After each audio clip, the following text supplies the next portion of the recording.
งวิญญาณนาเฮาที่เพื่อทางเดิมบอกเขียนเดิม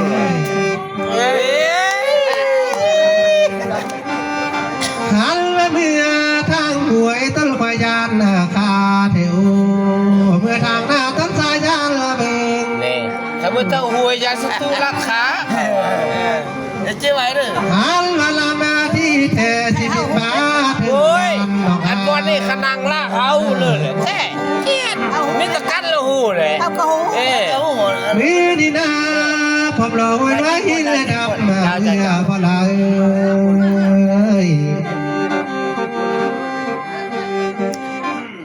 โอ้ยวิญญาณเอ้ยจักตกดินพายแม่เจ้าไปท่านเดียนพี่จะมาเดียนละคนติดต่อความจริงเขาไปเลยติดต่อมาเงาใส่ไม่ได้บอกคนตายเนาะวิญญาณไปยักษ์ว่าเมื่อละบอกได้มาติดปากว่าเปลืองดินวันละใส่ดวนละเมื่อเนี่ยเนี่ยทั้งเลยเมื่อเนี่ยอันมาวัดพระออมวิญญาณเจ้าไว้สวรรค์ไปเลยบาลิวนางมึงนางฟังคำนี่แล้วนกเชียนนะเขานกเชียนเอาละฮัลบาหัวส่วนละมวนบินเลยยังไปขับหมายตกเธอที่เข้าเมื่อนี้ขันมาไปว่านักวิญญาณเอ้ยเป็นแต่นำต้นเกียงตุดฟ้าไทยแล้วนี้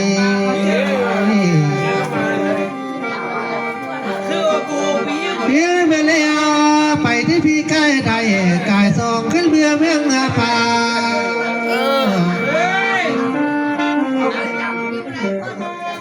อ่านมาอุดเห็นเคยซ้อมใบเมื่อละนี้อย่างใหญ่จะไต่ขัวใบ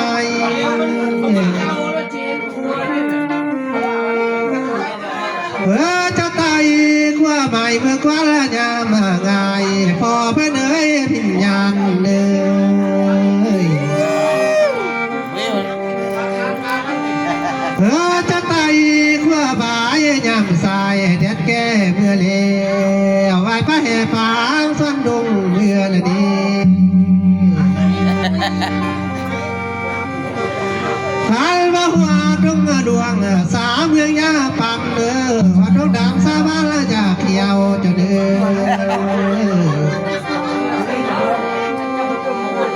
อจะดูไปหนาดูตาหลายตางเมื่อแล้วกายไม่เลี้ยวขวานไม่ดูไม่ไม่นั่นนี่ควันลิงควันลายไม่เท่าอันมาควันไม่เป่าขาดเกศยันเมืองเลี้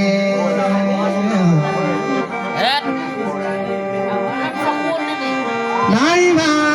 วิญญาณผู้หญิงนั้นเว้นทางไปเมื่อเดิม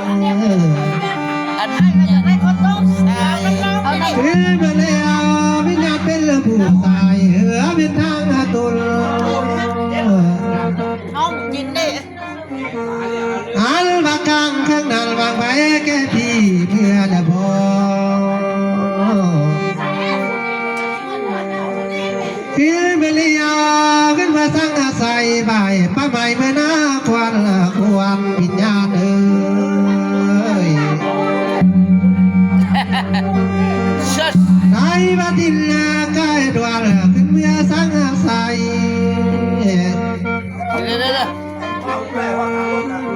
จะข้ามาป้าใหม่หน้าเท่าดงฟางบอกกลัวเมื่อเดี๋ยวนี้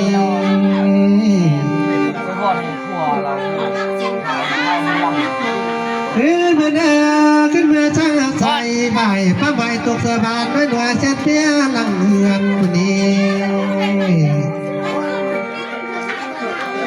อันว่าเสียนเลยต่างก็ควันไฟบอกเมื่อแล้ว ไหนมานำมาบ่กลัวหัวบางช่างคำมาบ่ไม่เมื่อเดี๋ยวนี้เมื่อว่าใบสามาไม่ดีว่าคงนุ่งตะเขาเข้าดีกับพ่อบุญเลิกได้เมื่อเลยโอ้ยวิญญาณเอ้ยอันว่าบ้านนั้นละนี่นะเพิ่นว่าบ้านตากสุดตากพาพ่อกู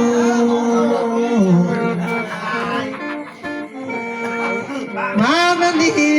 อันว่าเขาลิ้นสู่แสกขามาบ่ไม่เดี๋ยวนี้แม่นภาษาเมืองพี่กายเมื่อเด้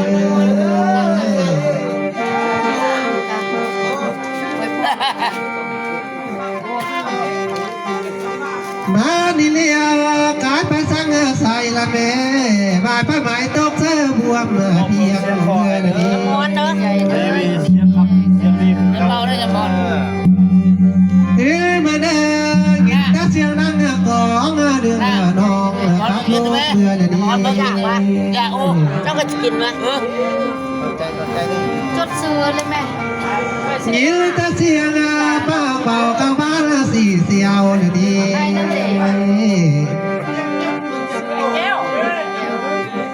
พ่อแม่พิญญาได้เห็นแต่ผู้เงินล่วงต่างเขียมทางเดียละดาดเมื่อเลี้ยว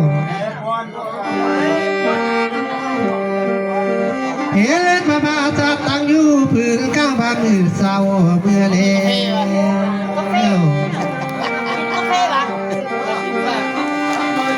ขันว่าไป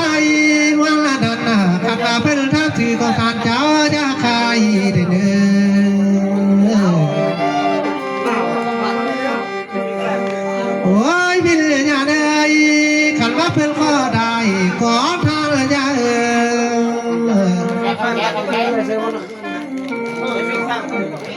จะปันข้าวกับพี่กินสักวันพี่กินข้าวต้นจะจังกายเมื่อเลี้ยว ไอ้จดซื้อไปเลยล่ะได้มาถ้าเพื่อพี่กินง่ายมีเรื่องจะไว้คำ กินน้ำร้อนเสร็จแล้วส่งไปน้ำร้อนนะ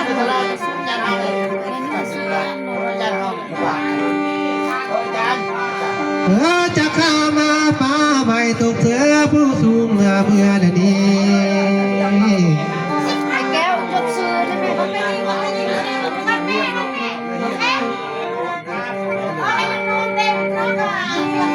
ฉันมาวันนี้นะพ่อแม่เอ้ยบิญญาณเล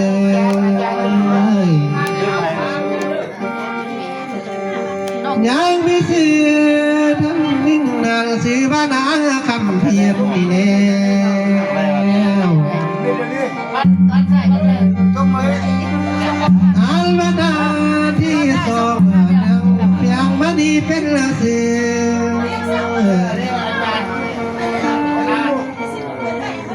ได้มา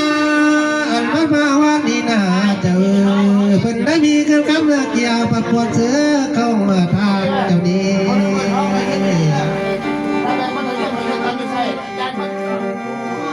ได้มามีทั้งเงินคำเกี่ยวหน้าเพิ่นได้นำส่งพ่อแม่ไม่นางไม่อำมาสิบอกซื้อนางไม่เท้าอำเป็นซื้อโอ้ยวิญญาณเอ้ยอันแม่เงินปลูกจังอีนาเป็นเจ้าขึ้นเมืองบนเมื่อใจกินเมืองเทียนคุณเล่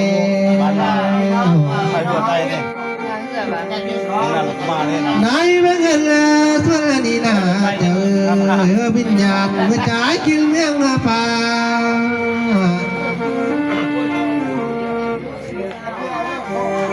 วินีนาอันมาลูกแม่เต่าน่ะเจ้าอยู่บ้านกับพายเมืองเพียงวิญญาณเอ้ยนายมาวิญญาณนางไม่เท้าอำเป็นสื่อนั่นนะข้าจะได้เงินคำเกี่ยวลูกจะดีแล้วจะสมบุญคืนได้เน่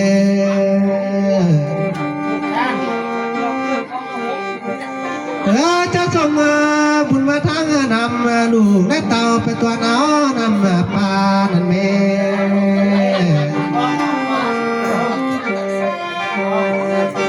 มีดีเลียวิญญาณหลักนางไม่ทำเลยส่งบุญมานำนานั่นนี่ไหนมาซื้อนางคำเพียนนางเพียงมานีฟ้าตัวน้ำเขา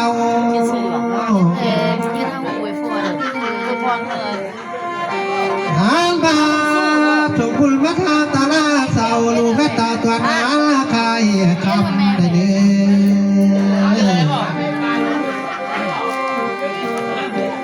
อเราจะได้เงินเลยคำเกี่ยวแล้วนะลูกจะเห็นอันเดิมมันเป็นได้เนื้อ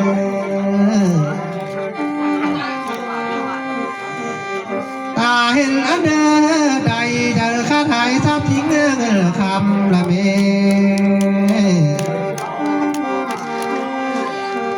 ในวัดทานที่นี่เลียวผู้เพียมเพียมมาเลยดีเขาเขียนชื่อเราผู้ชมทำผู้สู้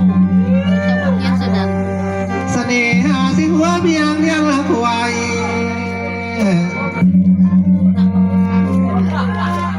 ยังไม่ซื้อว่าหน่วยซื้อว่านางไม่แม่ใจว่าสิบอกโอ้ยแม่ใจเอ้ยความด้วยครอบครัวลูกหลานนะจะนี้ยาบกักยงทรงกองทานนี่นาจะพระคุณว่าได้เกิดสีมาเทียมมาจะนี้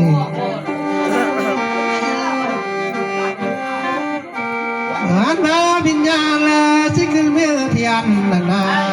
จะพระคุณว่าได้เกิดเสียงต่อมาปวนได้มาเกินส่วนนี้นะเจ้าเอ้ยขอเป็นพวกเกี่ยวสะพานทองวิญญาณใต้เมื่อเดิมที่บุญกุศลทำบุญสู้เด้อโอ้ยแม่ใจเอ้ยขอเป็นตัวใหม่นะวิญญาณพ่อแม่เจ้าข้าใต้เมื่อบนบุญเล่ไหนมาวิญญาณที่ดูเมื่อป่าสิเป็นดามาเงินดีเจ้าเดียววิญญาณผู้ดูเมื่อป่าน่ะสิเป็นและพี่ละคุมเปิดที่คุมมาแล้วคุมมาลูกเนื้อสานไม่ใจเอ้ยอันละเปลือยได้เงินเจ้าเดินหน้าเปิดที่คุมมาลานเนื้อห้อง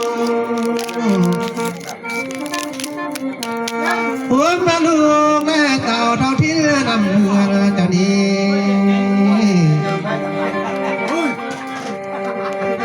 ไหนมาลูกรักจะอยู่บ้านไหนไทยเป็นเรื่องหน้าเด็กวิญญาณเดิมเฮ็ดหน้าเป็นเรื่องกวนลูกสาวแม่สวยรวยเลยดีน้าบ่าวน้าเขยน้าตาดีเมื่อนา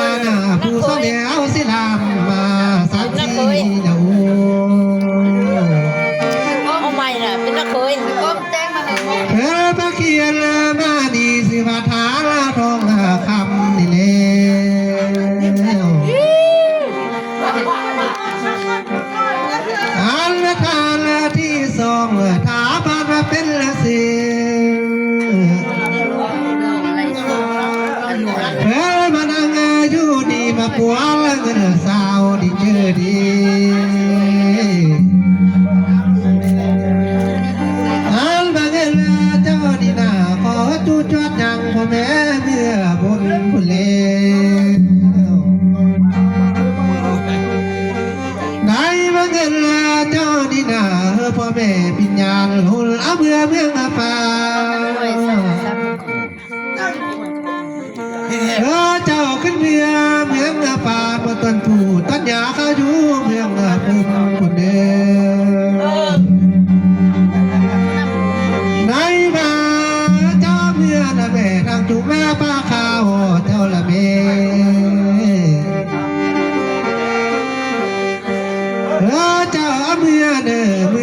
ทั้งเจ้าปาคิงจะเดียว จะมองว่านี่เธอนั่งสีนี่เดิมที่เธอทำ เมื่อเธอทิ้งดอกไม้แทนพวกเจ้าพี่จะเดียว เจอเด้ออยู่ดีไม่เจอ มาดิเลียวบินงานก็ขึ้นเมืองป่าขึ้นเมื่อเดียนละเดี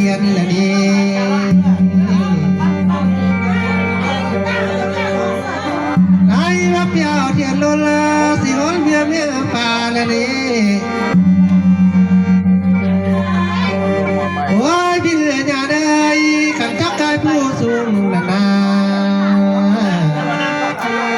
คนก็ไม่เห็นเป็นเหตุการณ์ ไหนมา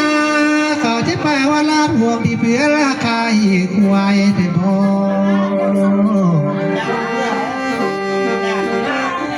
ถามมาไปว่าลาดหวายวันที่เพื่อนขายเขาพ่อแม่บิญญาเนยจะเข้าฟ้าใหม่เข้าสู่ฟ้าหิมะพันเมื่อเลี้ย รายงานมาดูไม่ได้ ไหนมาเจ้าข้าไปมาผ่านจะไปเพิ่งเจ้าหรือสีเป็นสักวัน มันได้ยินดีเลย ไหนมาอันมาเดียวทุก4 นาทีหากันมาหน้าร้องไห้ไปองค์หรือสีจังเมื่อเดิม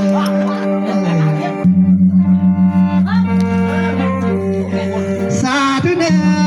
ได้มาหรือสีเจ้าสิองค์ทำต้นโพธิ์ขน่อยเพื่อพรมาหล่นกองน้ำป่าในที่สุ่มปู